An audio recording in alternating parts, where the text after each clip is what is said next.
Welcome back to Grid Reviews. The game we're having a look at today is a non-stop force of action, which perhaps should surprise no one because it's Action Force for the Atari 2600.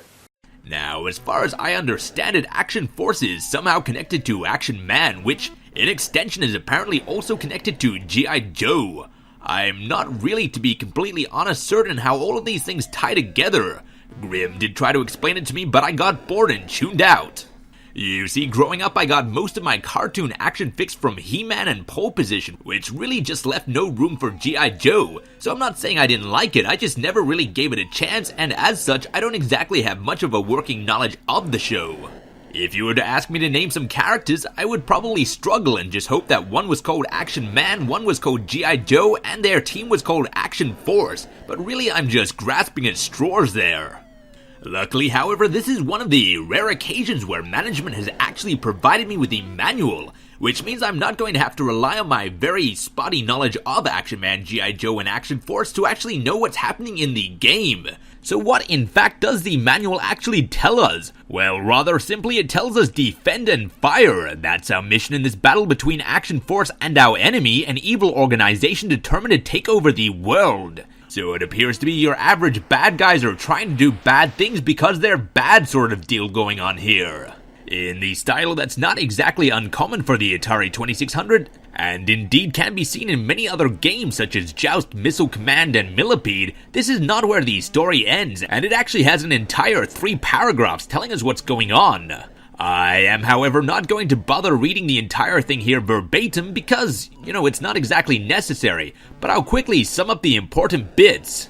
You yourself, through the use of a paddle controller, control the atomic-powered energy shield you see moving along the bottom of the screen here. The object of the game is twofold. Firstly, you have to protect the Action Force recruits running across the bottom of the screen there. You do so by maneuvering the atomic-powered energy shield through the use of your paddle controller between said recruits and the gigantic robotic Cobra sent down by Baron Ironblood in time to block any venom or laser blast sent down by the monstrous mechanical menace. If you fail to protect a recruit and he's vaporized, you lose a life, and if you lose 4 lives, the game is over.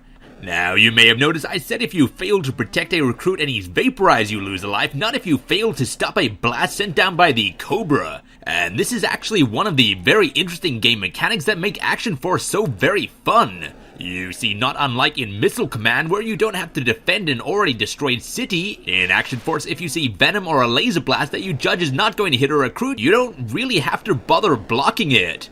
The reason that this is worth noting is because, as the manual mentioned, the game has 2 requirements, defend and fire, which means that if you're only bothering to stop the enemy's bullets when it's absolutely necessary, you can turn your attention to concentrating on the other game's objective, namely fire. And indeed, you should certainly do so, because while you do get points for your recruitments getting over to the other side and reaching safety, you do not actually get any points for blocking the enemy's shots. However, what you do get points for in addition to your recruits making the distance is by landing shots on the enemy and killing Cobras.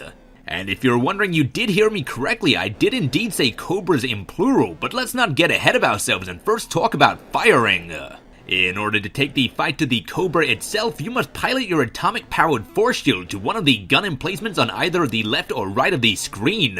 Once there, hold down the red button on your paddle controller, which will fire a shot, and if you continue to hold down that red button, the shot will continue and your atomic-powered force shield will remain locked in place at the gun emplacement. You see, this is yet another one of the interesting mechanics that make Action Force such an enjoyable game.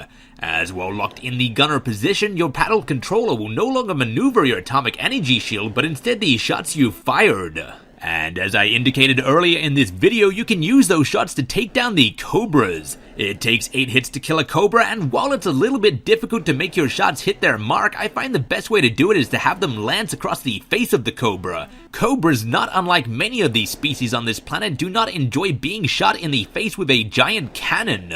Once you land your 8th shot on the Cobra, it will be torn in two as if the very fabric of its being is ripped away from our perspective of reality, only to be replaced seconds later by a faster moving, quicker firing Cobra of different color.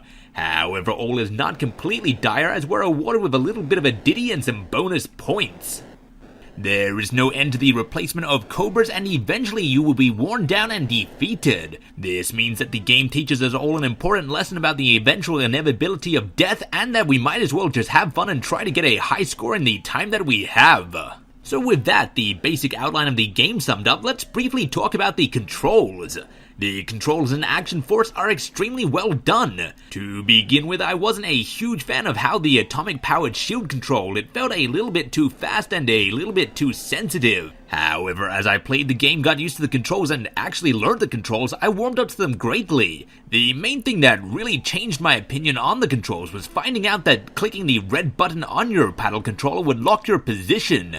This made a significant difference in the gameplay because it meant rather than getting quickly to a position and then holding it still with the very sensitive controls, you could instead just move it across the screen, and once it got to the point you needed to stop at, you could lock it dead. And being able to do so made the sensitivity make a lot more sense, so really I have to give a pretty big thumbs up for the controls in Action Force. And we might as well keep that thumb proudly standing upright as we talk about the graphics in the game, because as you can probably tell from the screen, they are absolutely beautiful. The Cobra is very clearly a Cobra, its death scenes are rather violent, the lasers it shoots are rather awesome, and the Action Force recruits are clearly little green army men. It is easily one of the best looking games I've played on the Atari 2600, and with its impressive animations and vibrant colors, it's an utter pleasure to look at as you play the game.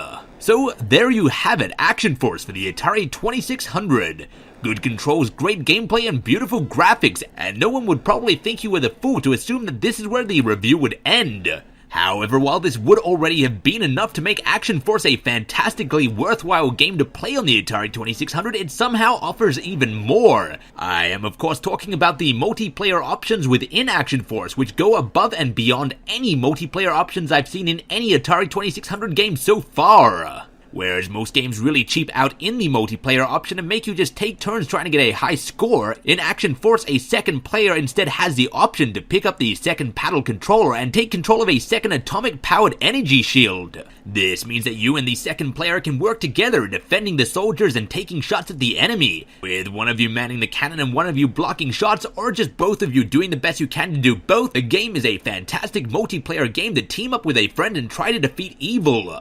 But wait, there's more! What if you and your friend are actually really competitive against each other? Well, by plugging a pleasure stick into the second controller port, now one of you can control the Cobra itself with the pleasure stick, while the other player with the paddle controller will continue to control the atomic-powered energy shield. And if that staggering diversity is still not enough for you, and you have one more friend who still is looking for something to do, by picking up the second paddle controller and switching up another game variant, you now have the two players on the paddle controllers controlling two atomic-powered energy shields versus a third player on the pleasure stick controlling the Cobra. That's right, ladies and gentlemen, Action Force for the Atari 2600 is not only a beautiful looking game with solid controls and fantastic gameplay that would have already been enough to make it one of my favorite games I've played so far, it also has the ability to play 2 and 3 player games. And so I cannot stress enough that if you're looking for a fun game to play this weekend by yourself, with a friend, or even with 2 friends, then head down to your local video store and pick up a copy of Action Force for the Atari 2600.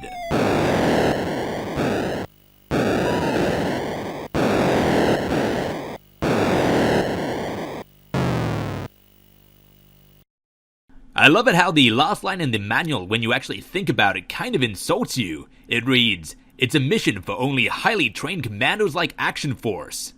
And you